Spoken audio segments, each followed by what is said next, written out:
नमस्कार दोस्तों, CS centre में मैं एक नया टॉपिक आरबीआई को लेकर के आया हूं, जो इकोनॉमिक्स के पॉइंट ऑफ व्यू से इम्पोर्टेंट है। हमेशा न्यूज में होता है और इससे क्वेश्चन भी पूछे जाते हैं।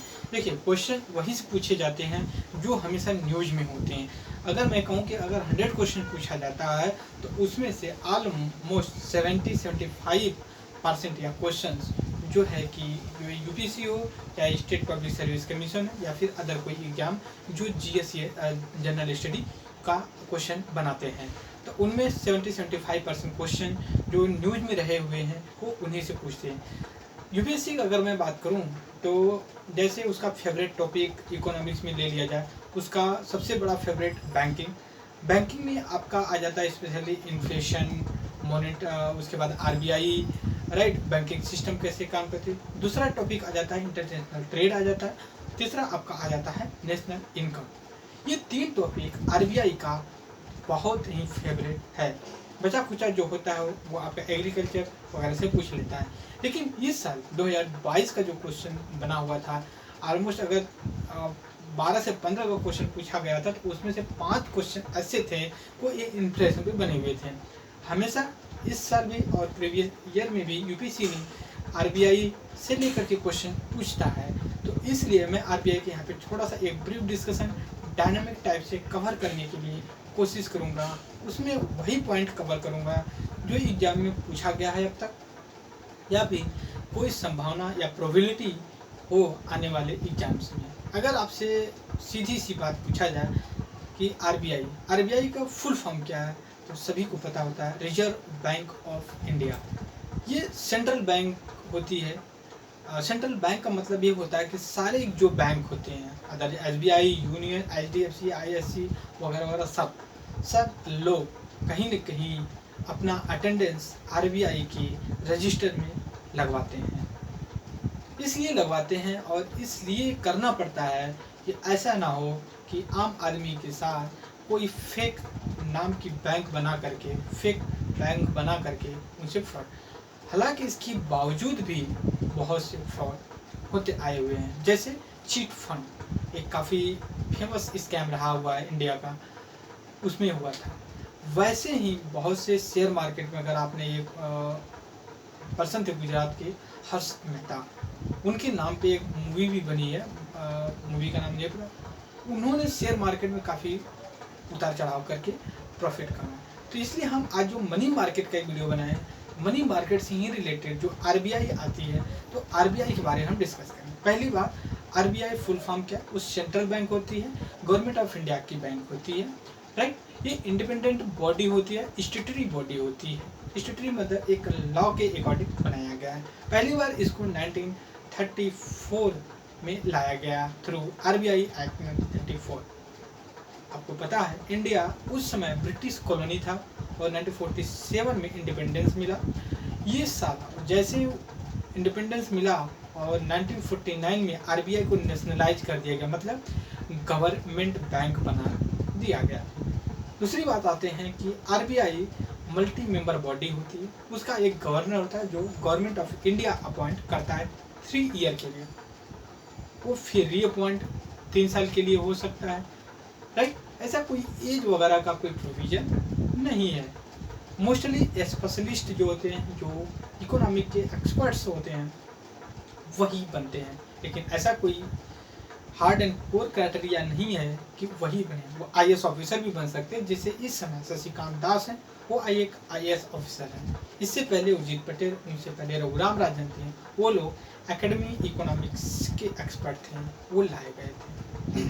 आते हैं, हम देखते हैं आरबीआई कब कहाँ कैसे काम करती है। और सबसे इम्पोर्टेंट जो आरबीआई का काम है, आरबीआई की एक मॉनेटरी पॉलिसी होती है, जो मैंने पिछली क्लास में डिस्कस किया है। उसका ये होता है मनी का सप्लाई जो होती है, supply of money in the market, उसको कंट्रोल करना होता है। How to control money in the market by Reserve Bank of India.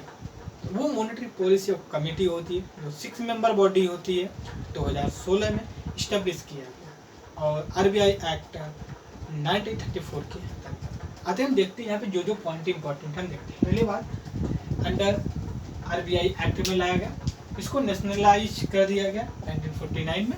Work दो तरह की, एक मॉनेटरी होती है, एक जनरल। मॉनेटरी से ही समझ में आता है कि रेगुलेट सारी चीज़ें करना, डील मनी को डील करना, कब कहाँ कैसे क्या होगा। कॉइन, देखिए कॉइन और 1 रुपये की नोट छोड़ करके जितने भी नोट आते हैं वो reserve Bank of India issue करती है, उस पर सिग्नेचर होता है गवर्नर ऑफ द RBI। लेकिन कॉइन जो होती है, चाहे 1 रुपये 50 पैसे, 100 रुपये 200 रुपये की कॉइन अगर है और 1 रुपये की नोट है, तो उस पर जो रेवेन्यू सेक्रेटरी होता है, राइट, समझिएगा, जो मिनिस्ट्री ऑफ फाइनेंस के अंदर एक रेवेन्यू डिपार्टमेंट होता है, रेवेन्यू सेक्रेटरी होता है या फिर तो फाइनेंस सेक्रेटरी होता है, उसका सिग्नेचर किया जाता है, राइट। तो ये डिफरेंस है। दूसरी चीज़ होगी सप्लाई ऑफ मनी को, inflation, specially supply of money को कंट्रोल करने का ही पर्पज ये होता है कि इन्फ्लेशन क्या है। अगर इन्फ्लेशन हाई है तो मॉनेटरी पॉलिसी टाइट कर दी जाएगी, मतलब मार्केट्स में पैसा बहुत है, पैसे को ऑब्जर्व कर लिया जाएगा, राइट। अगर इन्फ्लेशन कम है तो उसको भी उल्टा कर दिया जाएगा। आता है दूसरा है बैंकर्स ऑफ द बैंक, बैंकों को भी ये भी पैसा देते हैं। अगर बैंकों के पास अगर पैसा कम है, अगर वो RBI से करते हैं नहीं हमें भाई कुछ पैसे दे दो, तो RBI उनको ब्याज पे पैसे देती है, वो एक रात के लिए देती है, 1 दिन के लिए, महीने के लिए भी देती है। दूसरी चीज़ गवर्नमेंट को भी अगर पैसे चाहिए होती है तो गवर्नमेंट भी RBI से पैसा लेती है। नेक्स्ट है custodian of manager of the foreign exchange. हमने पिछली क्लास में किया था फॉरेन एक्सचेंज क्या होता है। 4-5 करेंसी होती है, SDR होता है, फॉरेन ट्रेंच होता है, इस चीज़ का कलेक्शन था फॉरेन। तो इसका जो विदेशियों की मुद्रा होती है RBI के पास रखी जाती है, वो इसका गार्जियन होता है, उसको मैनेज करता है, कब कहाँ कैसे यूज करना है, कितने में करना है। दूसरी चीज़ आता है कंट्रोल द क्रेडिट। मार्केट में हमने पहले कहा कि मार्केट में कितना पैसा है, किस तरह से क्रेडिट देनी चाहिए, कौन बैंक कितना जो कि पेमेंट इंटरेस्ट रेट पे बैंक आम लोगों को या बिजनेसमैन को पैसा देगा, वो सारे डिपेंड करते हैं। अब आते हैं हम जनरल बैंकिंग सिस्टम में। जनरल में 2 होता है, एक सुपरवाइजरी होता है, एक प्रमोशनल होता है। सुपरवाइजरी का मतलब ये हो गया कि वो देखें कि बैंकिंग का कंडीशन कैसा चल रहा है। आप हमेशा सुनते होंगे, मैं डिस्कस करूंगा NPA के बारे में, ट्विन बैलेंस शीट प्रॉब्लम, 2 ये वर्ड होते हैं, बहुत न्यूज में आते हैं, UPSC कई बार सवाल भी पूछी है।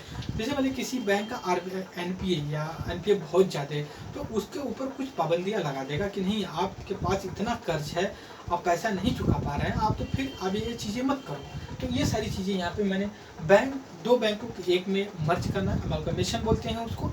जैसे पिछले कुछ सालों में कई बैंकों को मर्ज करके एक बैंक यूनियन बैंक ऐसे करके बनाया गया, वैसे ये भी राइट RBI का, ये जो कि सुपरवाइजरी और जनरल फंक्शन है। नेक्स्ट आता है तो प्रमोशनल का मतलब ये हो गया कि बैंकों को प्रमोट करें कि आप शहरों में ही नहीं आप अपना ब्रांच खोलें, गांव में भी जाकर के अपना ब्रांच खोलें।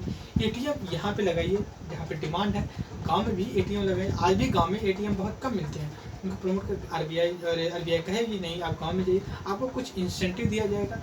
और ये भी कहेगी अपने जो बैंकिंग हैबिट है उसको इंक्रीज, जैसे आम आदमी को लिए भी कहेगी कि नहीं हम ये स्कीम चला रहे हैं, आप आइए अकाउंट खोलिए, आप अपना डिपॉजिट कीजिए। जैसे जन धन का एक नाम सुना होगा, 0 बैलेंस पे खुलता है, लोगों को ये है कि फाइनेंशियल इंक्लूजन की बात की जा रही थी, वही बात है। जनधन अकाउंट है, उसका सबसे बड़ा यही एम है फाइनेंशियल इंक्लूजन, मतलब वित्तीय समावेश का बात है। सबके पास अकाउंट होगा तो लोग अकाउंट में पैसे जमा करेंगे, नहीं घर में गड्ढा खोद करके रखेंगे।